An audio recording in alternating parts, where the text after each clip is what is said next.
Welcome to KIMEcast, where we break through and cut the BS in sports medicine, rehabilitation, and sports performance, and talk about how things really work.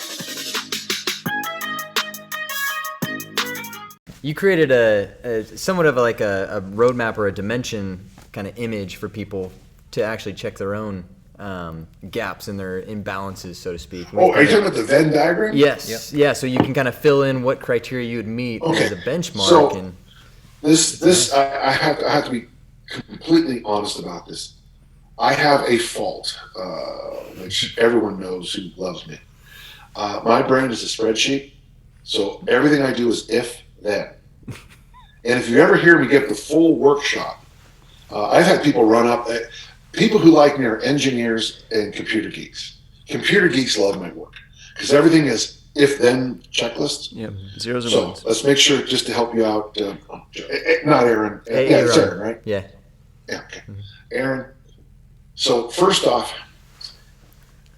the Venn diagram is from Can You Go, and it works with 99.99% of the population, which is everybody else, or the general population. If you're an athlete, the 3-word assessment I give you is, can you go?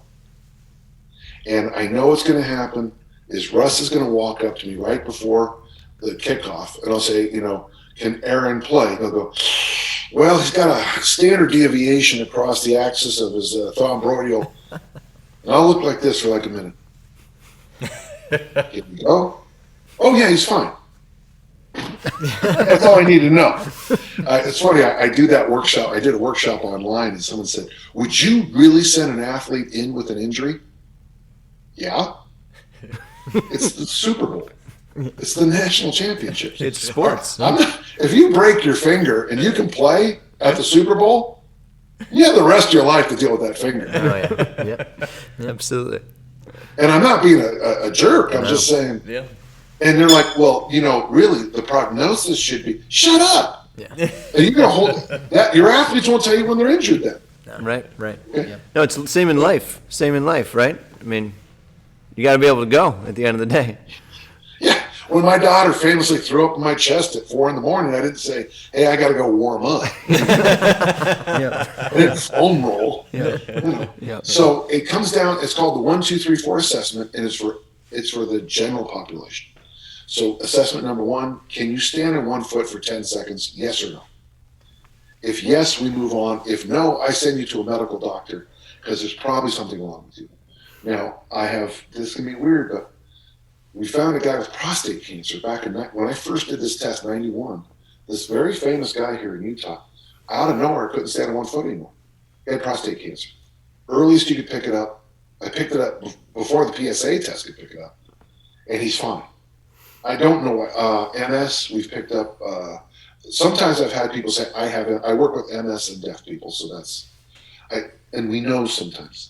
Parkinson's, sometimes we know, and sometimes it's on its way. So if yes, we move on. If no, medical doctor, and we're done. Number 2 is we measure very scientifically 2 things. We have you stand on a scale. If you're over 300, medical doctor, dentist, eye doctor. And the order I want you to go in is eye doctor, dentist, medical doctor. Because when you get to the medical doctor, most of the time you're saying, I know, because you've heard it already. But if I tell you to eat vegetables, you need a crown and you have 15 cavities, you can't eat vegetables. Does that make sense? And I also believe that if you're over 300, and we know the statistics are terrible, all the statistics change at the number 300. Dr. Renata had a funny conversation. He goes, yeah, 299, you're fine. But, without medical help, I don't trust a fat loss program with someone over 300. And here's the thing, some of my famous clients, they come back and they say, I didn't know I was pre-diabetic and I had this and I had that. There'll be 5 or 6 things. 6 months later, they weigh 265 and they'll credit me for my great coaching. And that's true. But it could have been the metformin, it could have been the blood pressure medicine. It's also, it's the fact that they're monitoring and measuring stuff that's far more important than 5 sets of 2 or 3 sets of 3.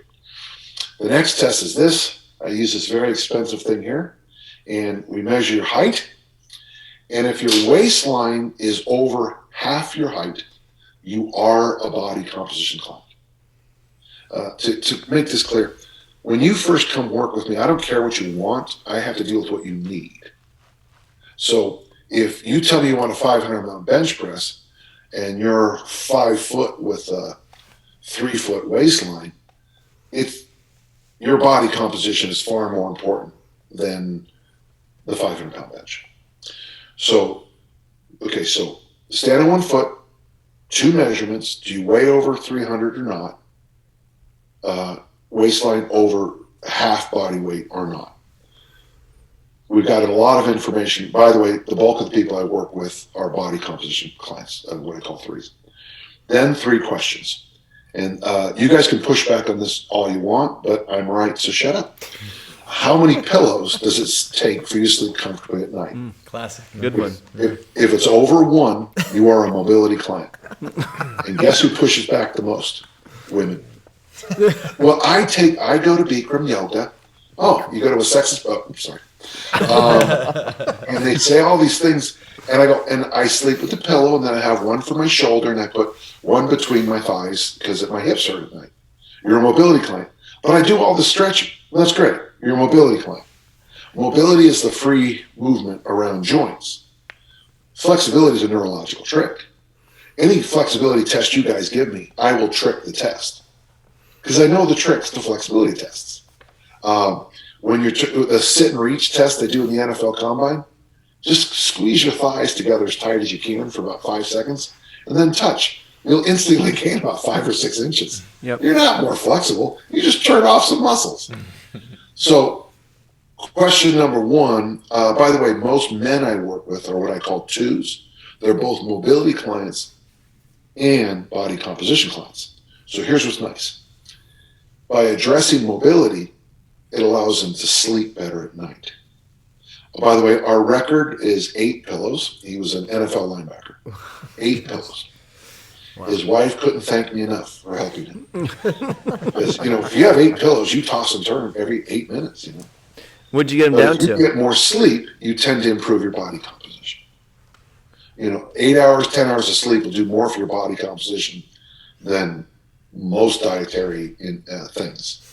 The next 2 questions are simply for me to judge what kind of client you are. Do you exercise half an hour a day? What does every single person say? Yes. Yes, of course I do. Of course you do. Yeah. And question 3 is, do you eat colorful vegetables every day? Oh, of course I do. Now, I've got the moxie to be able to say, well, then I can't help you because I was just going to have you eat more vegetables and exercise for half an hour. And then I wait for the response. Maybe it's not every day.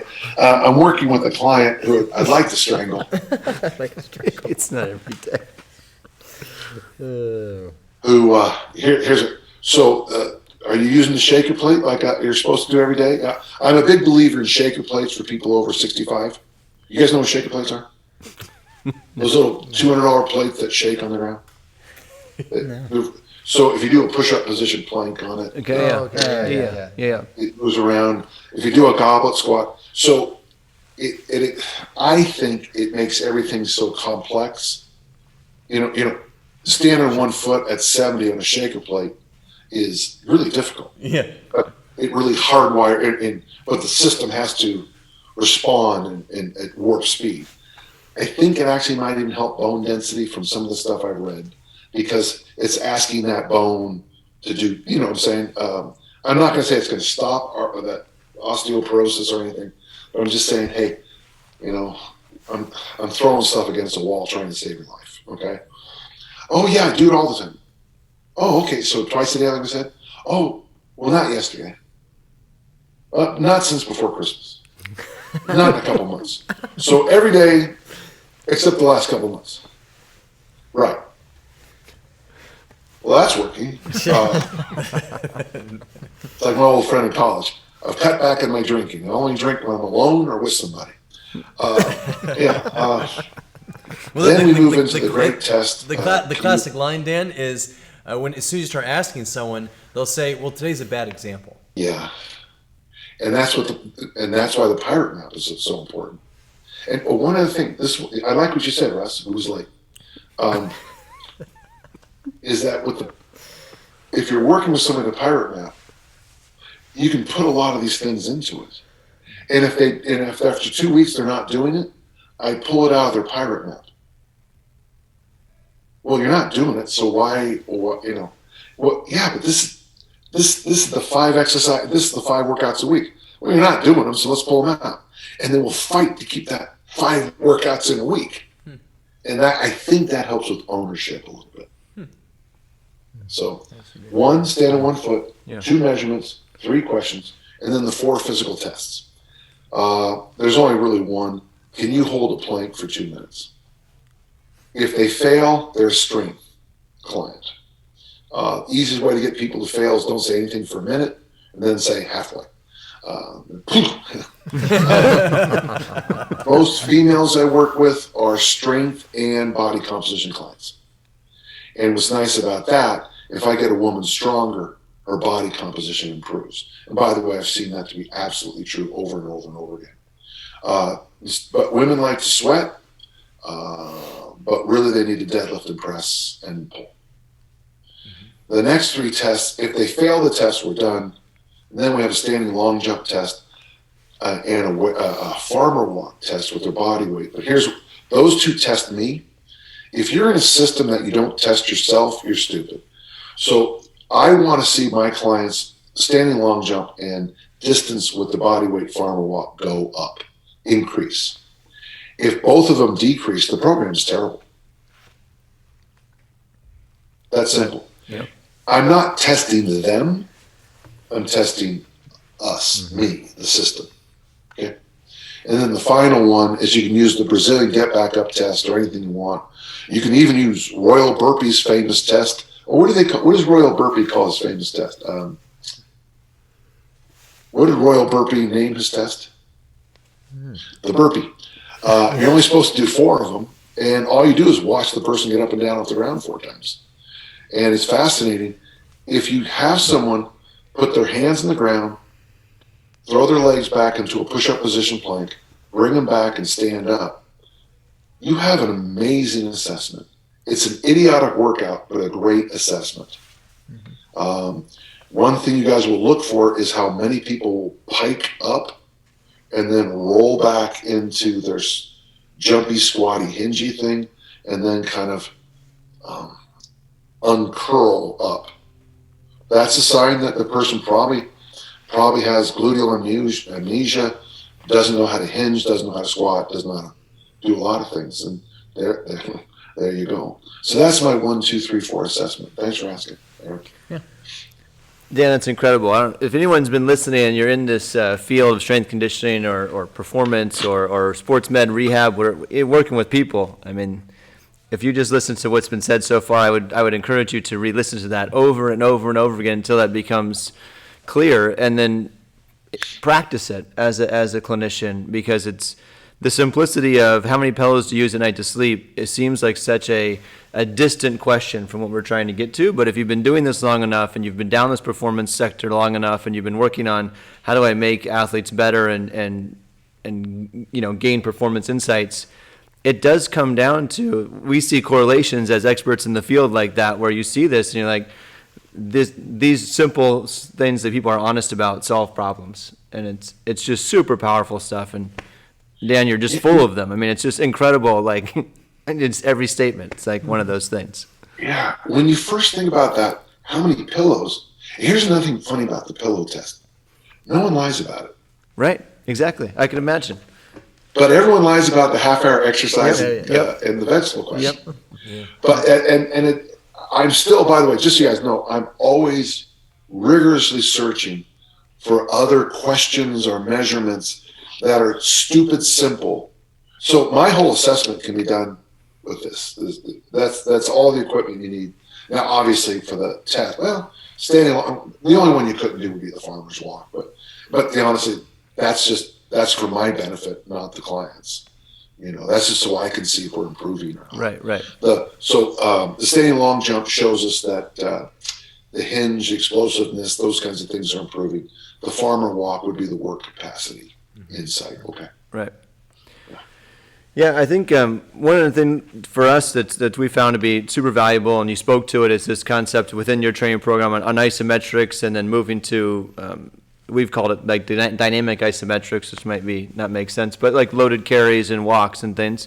And we felt like, especially for our field, we have 16 therapists on our team now across our 5 locations, and part of our developmental process with our team is for them to really get comfortable with the kettlebell and really develop a knowledge of it, develop a use of it, and start to use it in certainly these basic ways of carries and moving down the path of swings and press and such. So currently we've had most of our team certified through the SFG system.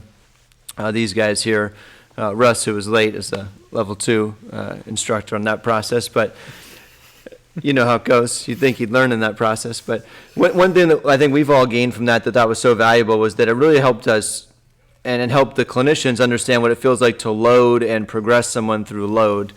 And I'd love to hear some of your perspective on some of these carries, maybe how you go through loading your clients, injured or healthy, and maybe how much tolerance there is. Like you mentioned, instead of the goblet squat, you'd do a 100-pound bag to carry, which sounds great to me, but I think to a lot of certainly our field in the area of physical therapy or rehab, people are really afraid to load someone. And I think a lot of times, maybe they should be afraid if they're not knowledgeable. I'm not suggesting they load unsafely, but to not be afraid to load people to actually institute change.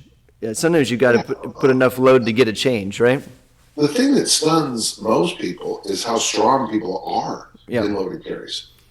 And that's why if you get a chance to, if you don't have to have the 30-minute conversation, and you just say, here, I want you to carry this dumbbell or kettlebell over to that bench and put it down. Okay, good. And now switch hands and come back. Okay, good. It's just doing it. Fortunately, I started doing, you know why I started doing loaded carries is because when I started doing them, the discus went farther. And if the discus goes farther, anything track and field, it means it's working. And I'd broken this wrist in 8 pieces, which is probably a few too many. And I was told by my doctor I'd never lift again. So I had to come up with a way to train. And that's the whole story. And if you look at the cover of Never Let Go, most people miss this. By the way, this is the translation for. Oh no. Okay, this is I'll fix that. If you see that picture, you don't notice it at first, but I can't. The reason I'm not using that left hand is because it's in a cast. It's broken. I have a broken wrist in that picture. And so I'm training with a broken wrist to compete as a high-level discus thrower and Highland gamer, and I'm training like this. And it took me a long time. In fact, I was told I'd never be able to do that again. But look at that. There you go. So for me, the loaded carries, I fell in love with them because they worked. And if something works in track and field and swimming, it works. And I became kind of a big proponent of it when I started just dealing with normal people. You know, why at 63 am I still the guy you call to move a couch? You know, because I can carry shit. It's a useful skill. And useful. When people ask me for the evidence about loaded carries, there's been a study done, and it was very good. But why would you waste time getting a bunch of stone freshmen to do a study when you know if you do loaded carries for 6 weeks, you see the changes? You know, if you're playing in a flag football league and someone runs into you, they fall off you after loaded carries. You have much more integrity. Integrity is a good word in theology, in morality, but it's also a good word to think about the human body. Integrity is being one piece. And that's my big pushback, you know, in most of my career against the bodybuilding stuff with the, what I call Frankenstein's monster training. And I guarantee your clients think that way. When a client says something like, I think I hurt my deltoid, to me that's a Frankenstein monster moment right there. I like Meyer's concept that you don't have 600 muscles, you have one muscle with 600, 600 names. You know? So for me, when I'm working with people, I try to, if all loaded carries does is increase your integrity, that's good enough for me. And it also increases your work capacity, and it gets us back to our original point about bringing in turkey dinner.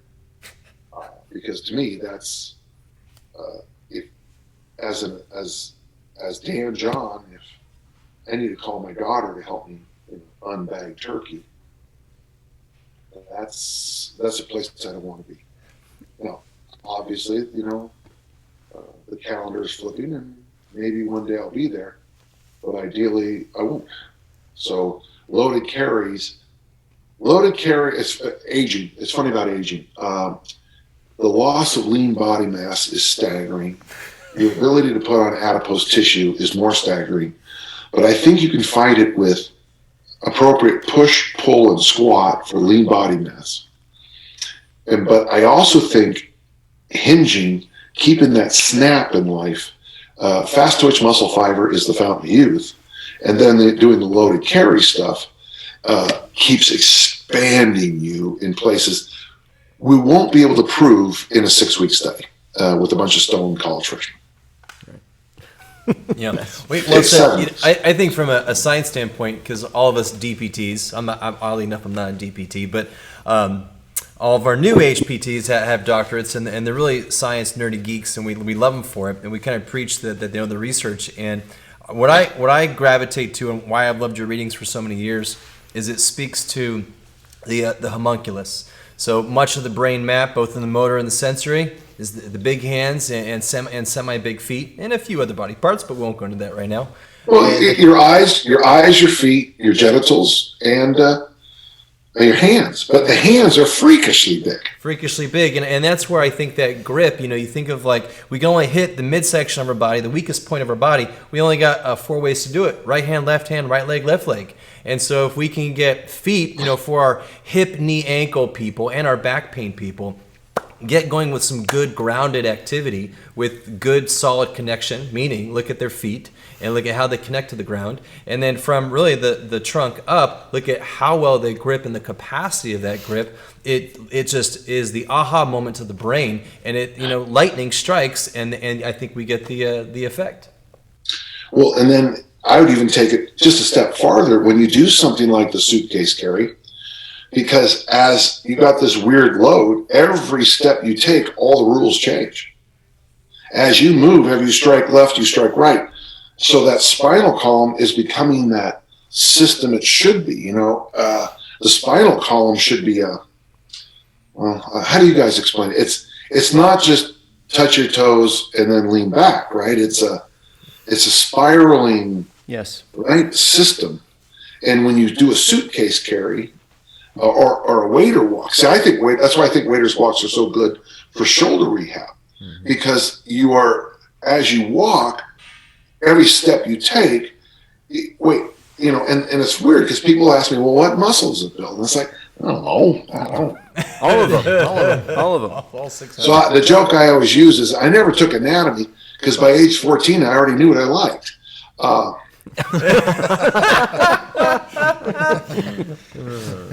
So, it's funny. I joke about that all stuff. I actually know all that stuff, but I feel it doesn't push my audience's knowledge forward to get obsessed with with some of those names. I think actually it holds back in a way. So true. Mike Boyle has a wonderful thing about lingo in my industry. And he uses the example, I think it's called RPI. I could be wrong. I don't know. But everything is 3 letters. And he was talking about being at a conference, and the guy goes, if your SR1 is a 7, then you have to go back down the axiom to the R2Q test. Remember that now. If they scored 4 and above, slide over to the MBR. And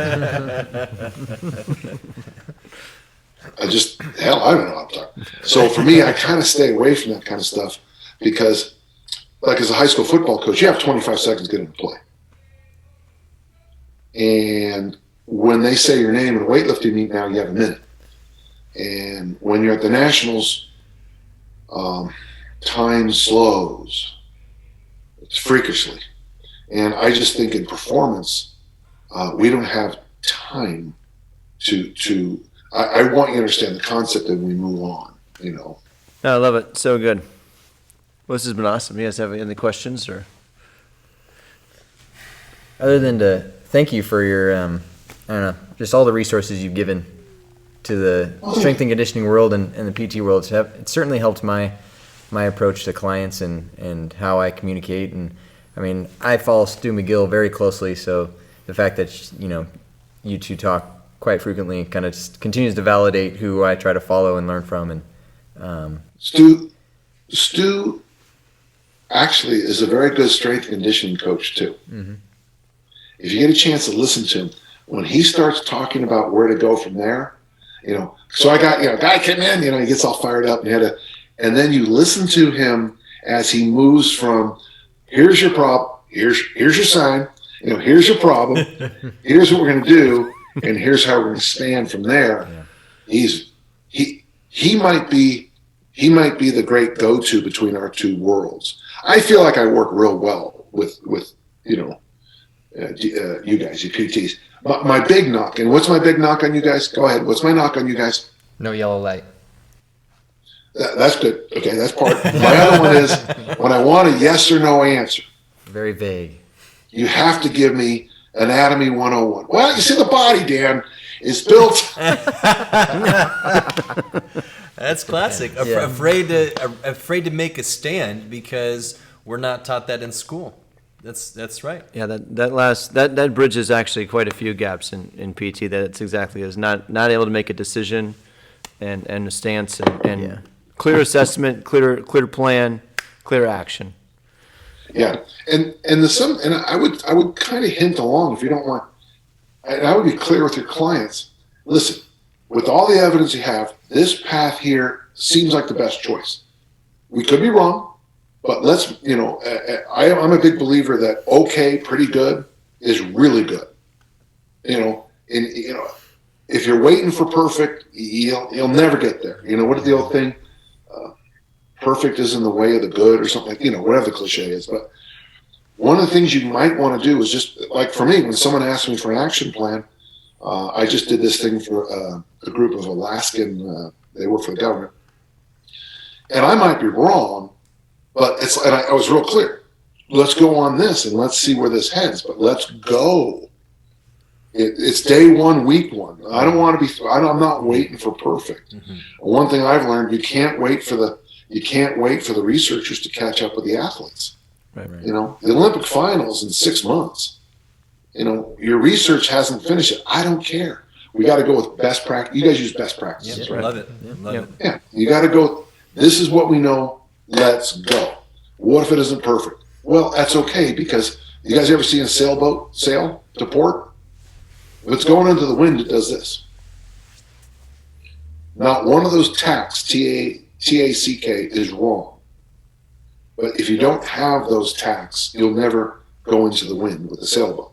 And I feel that's what coaching is. It's being a sailboat going into the wind. Yep. Yeah. You just keep doing your best to go in the right direction. Yep. Mm-hmm. Well said. Totally. Great finale there.